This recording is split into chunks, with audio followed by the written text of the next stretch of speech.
Na verdade, assim, a gente já tinha comentado sobre o mito da caverna de Platão, né? Que fala da questão da realidade. Aí eu pedi para os meninos providenciarem algo do gênero para poder as pessoas entenderem melhor.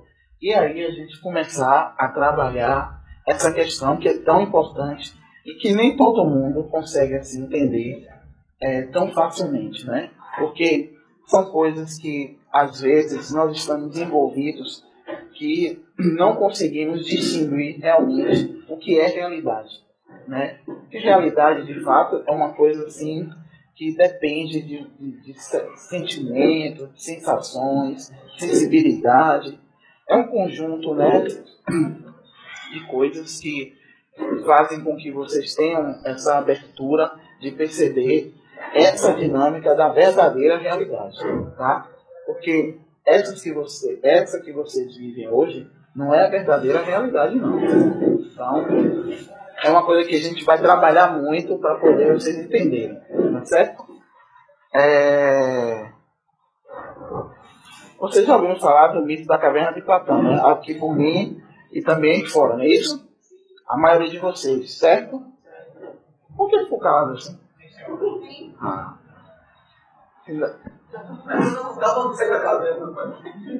povo tá tudo amarrado, pelo amor de Deus. Eu vou ter que tirar de lá os tapas. Mas assim, se vocês observarem, tem tudo a ver com a maioria das coisas que a gente se relaciona.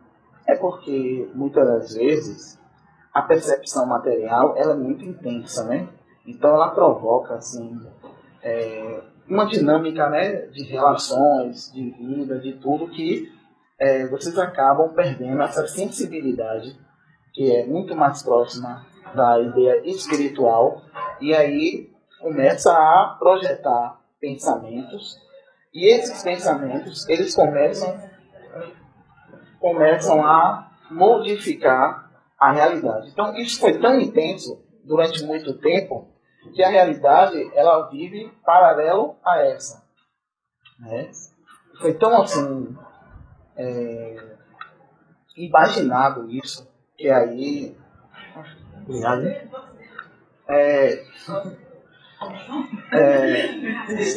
eu não vou gravar isso não, né?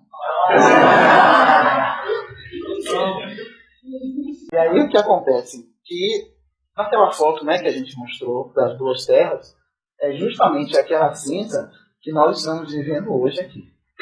Então isso não existe, falaram que é mentira. Não importa. Importa assim que a gente tem que aprender a entender as coisas com outros olhos, lembram?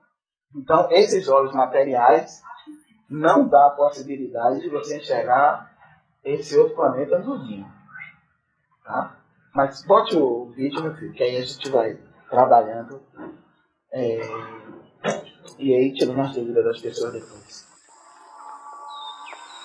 O mito da caverna é uma explicação alegórica do mestre Platão.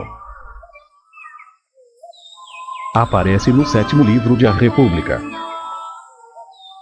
Refere-se à situação do ser humano frente ao conhecimento.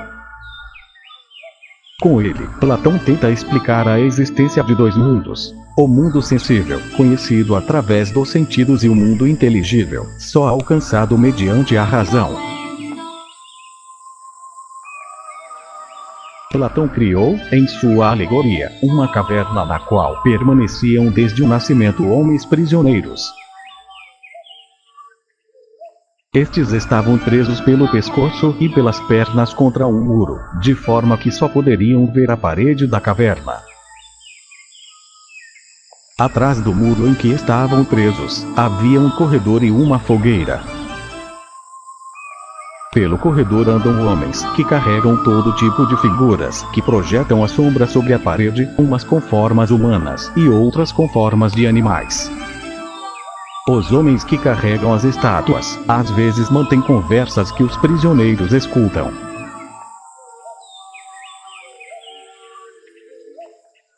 No canto em que estão presos, não viam nada além das sombras, que eram projetadas pelo fogo no fundo da caverna, e chegam a acreditar que as sombras projetadas são a realidade. Uma vez que Platão comprova que Glauco compreende a situação, explica-lhe que se um dos prisioneiros fugisse e saísse para o mundo exterior, teria grandes dificuldades para se adaptar à luz do sol. No primeiro instante, para não ficar cego, buscaria sombra e olharia apenas as imagens refletidas na água. Mais adiante, de maneira gradual, se acostumaria a olhar objetos e assim finalmente descobriria toda a beleza do universo. Admirado, se daria conta de que pode contemplar com nitidez as coisas, apreciar as formas e a beleza das figuras. No mito, Platão faz com que o prisioneiro volte ao interior da caverna, para que conte a descoberta aos outros prisioneiros. Ali, tenta explicar que ele viu a realidade e que os prisioneiros vivem em um mundo falso de sombras. Porém, os pobres prisioneiros, alienados desde a infância, o tomam como louco e riem dele. Os prisioneiros ameaçam que se ele os libertasse, eles o matariam.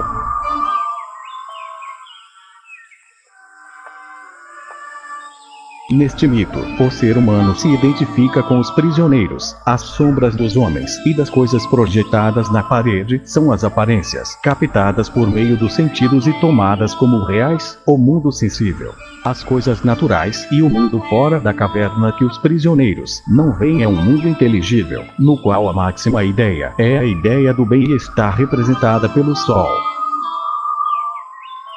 Um dos prisioneiros consegue se libertar das correntes e sair da caverna, conhecendo assim um mundo real. Este prisioneiro, que se libertou e que deverá guiar os demais para o mundo real, representa o filósofo. Somente aqueles capazes de superar o medo e a dor de mover seus músculos para se livrarem das correntes poderão contemplar a beleza do mundo inteligível com os olhos inutilizados. Platão nos mostra, com seu mito, a pluralidade de seu pensamento, a visão da natureza humana, a teoria das ideias e o doloroso processo mediante o qual nós humanos chegamos ao conhecimento e uma visão mais filosófica das ideias. Platão, no mito da caverna, distingue nitidamente três dimensões: a antropológica, a ontológica e epistemológica, e a moral e política. Dimensão antropológica. Platão identificou os seguintes símbolos no mito com as seguintes interpretações na vida real. Os prisioneiros representam o homem na medida em que ele vive inserido no mundo sensível e seus valores. O conhecimento de si mesmos, como sombras, faz referência à identificação da realidade humana com o corpo. A liberação do prisioneiro é o descobrimento de um mundo verdadeiro, o mundo das ideias. Quando o prisioneiro é libertado, reconhece os objetos na caverna, sobe ao mundo exterior e reconhece os objetos do mundo exterior. O filósofo libera moral e intelectualmente sua alma das limitações e correntes do corpo do mundo sensível e ascende a um mundo inteligível. Esta é a prática da dialética e da filosofia. Quando se conhecem a si mesmos no mundo exterior, por meio da prática da filosofia, começam a identificar a realidade humana com a alma. Dimensão ontológica e epistemológica. No mundo subterrâneo, as sombras projetadas são os reflexos dos objetos do mundo exterior. Assim, os objetos refletidos se corresponderiam com os objetos do exterior e a luz do fogo com o sol.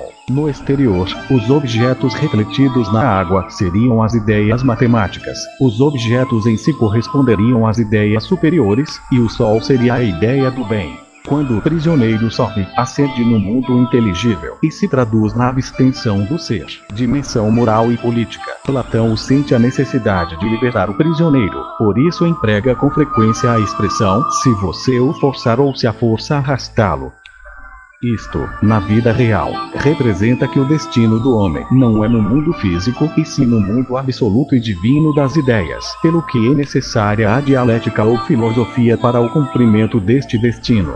O prisioneiro volta de novo à caverna. Isso se refere ao fato de que o filósofo não pode se limitar a uma mera contemplação das ideias, e tem a obrigação moral de ajudar a libertar as demais pessoas. Quanto ao assassinato do prisioneiro que escapou, Platão demonstra o processo de morte de Sócrates e de todos aqueles que insistem em mostrar a verdade aos homens. O papel que o Sol tem na vida, realidade e governo é o da ideia do bem como o princípio que cria tanta inteligibilidade, realidade e ilumina a vida moral e política. Com este mito, Platão nos mostra a pluralidade de seu pensamento e a capacidade que tem de relacionar os dois mundos dos quais fala. Como já disse o sábio grego, o corpo humano é uma carruagem, e eu sou quem o conduz. O pensamento é a rédea e os sentimentos são os cavalos. Vocês perceberam no vídeo que ele fala até de Cristo? Cristo. Vocês perceberam isso? É porque assim, é aquela coisa que às vezes a gente sempre está debatendo, né? Aí às vezes a pessoa comenta assim, mas eu não me sinto dentro da caverna. Mas se você observar as suas atitudes, ela lhe dá a contemplação de que realmente você está. Porque observe, o estado de realidade, como foi dito aqui, vocês ouviram, né? É uma outra realidade da qual se contempla a própria divindade.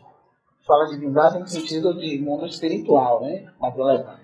Então, muitas das vezes a pessoa fala assim, sim, mas eu não me sinto preso a denominações que deram, né? Advindos do mito da caverna de Platão, que é a questão da Matrix, né? Que o pessoal comenta hoje muito. A gente também debateu muito isso. E também vamos trabalhar um pouco disso hoje. Então, o que acontece? Se vê assim a ideia de trabalhar o mito da caverna, justamente para chamar a atenção sobre essas correntes que vocês estão presos. Que às vezes vocês nem têm noção de que isso realmente existe. Porque, da maioria das vezes, a projeção do pensamento coloca vocês numa dimensão de que o que vocês estão fazendo é certo, ou ideal, né, para nascer a coisa. Né? Então, muitas das vezes, essas questões que a gente vem trabalhando, não é para assim, colocar vocês diante de um juiz e um júri e ser julgado. Não é isso. É uma questão, sim, de vocês aprenderem a refletir para entender e depois se libertar. Então não é um processo rápido e simples, né? Porque a reflexão, ele faz com que vocês se deparem com questões que vai doer. Como falou aqui, quando você às vezes sai, né, da escuridão, do qual está acostumado, os músculos doem. Mas doem por quê? Porque você estava acostumado de uma forma da qual você não exercitava o pensamento, a reflexão.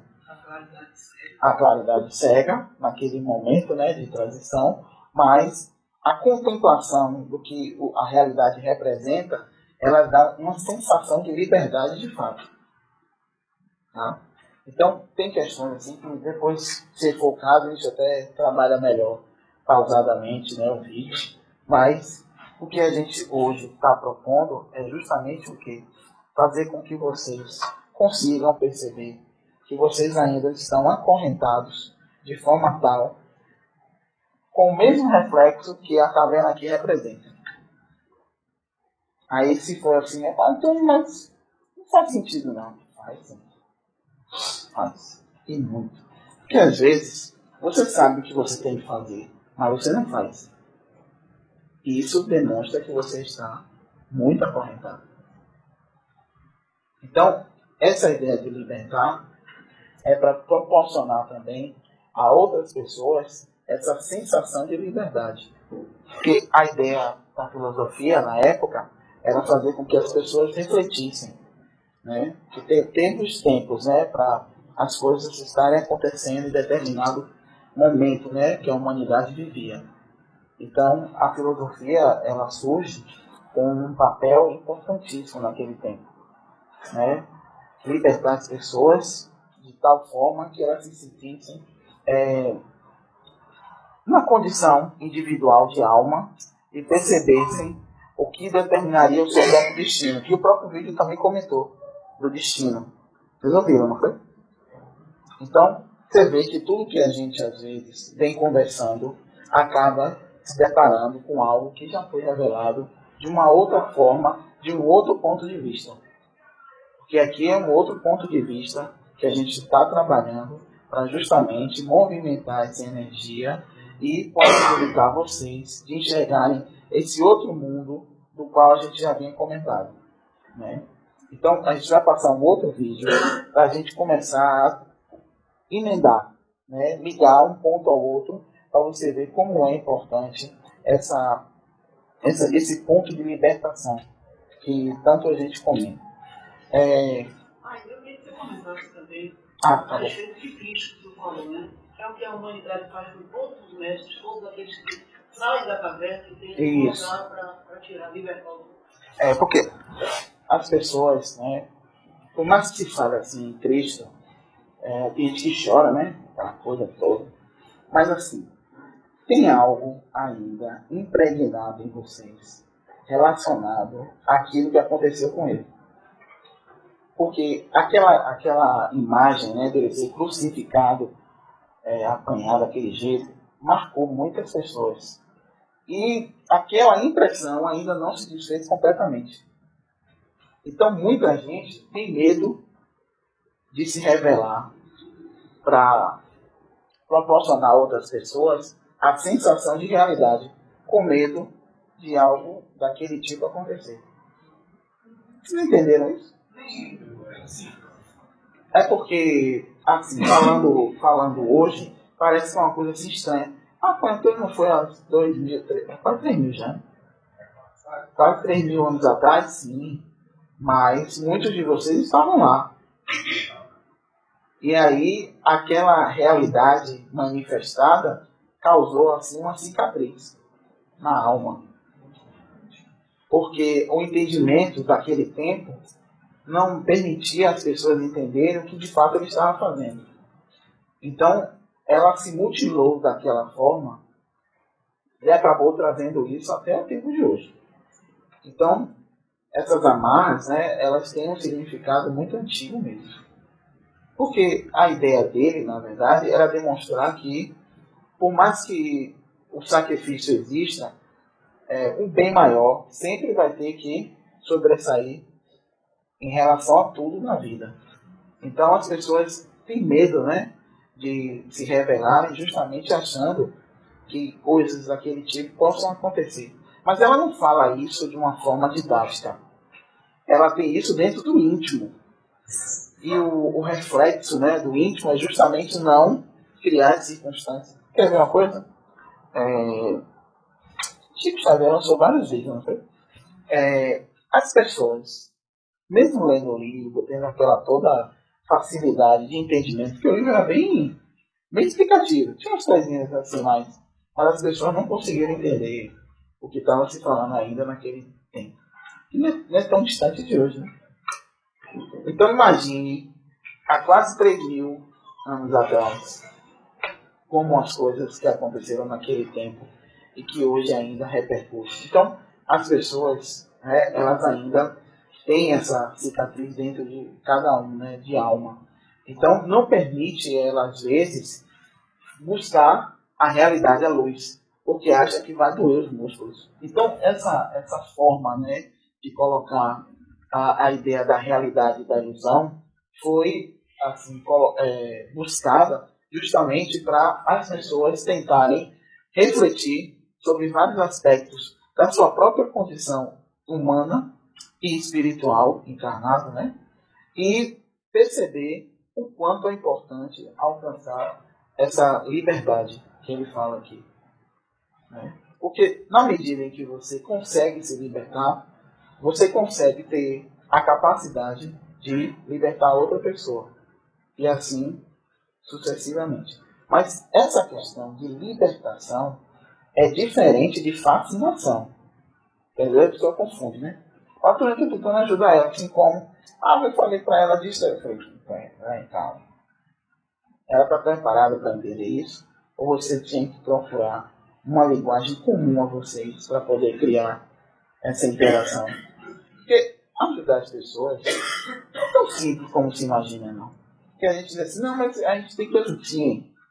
Mas ajudar como? Ela quer ser ajudada? Então tem questões assim que as pessoas às vezes acabam divergindo, né? Aí, quando vê que não conseguiu fazer o que imaginou, Aí se revolta. Ah, tentei ajudar ela, não quis, agora ela não quis, se exploda. Estou mentindo? Não. Aí quando você faz isso, quem é que está na caverna? Você mesmo. Mas você. Você se atolou mais, né? Entendeu? Aí é essas coisas que eu quero que vocês comecem a refletir.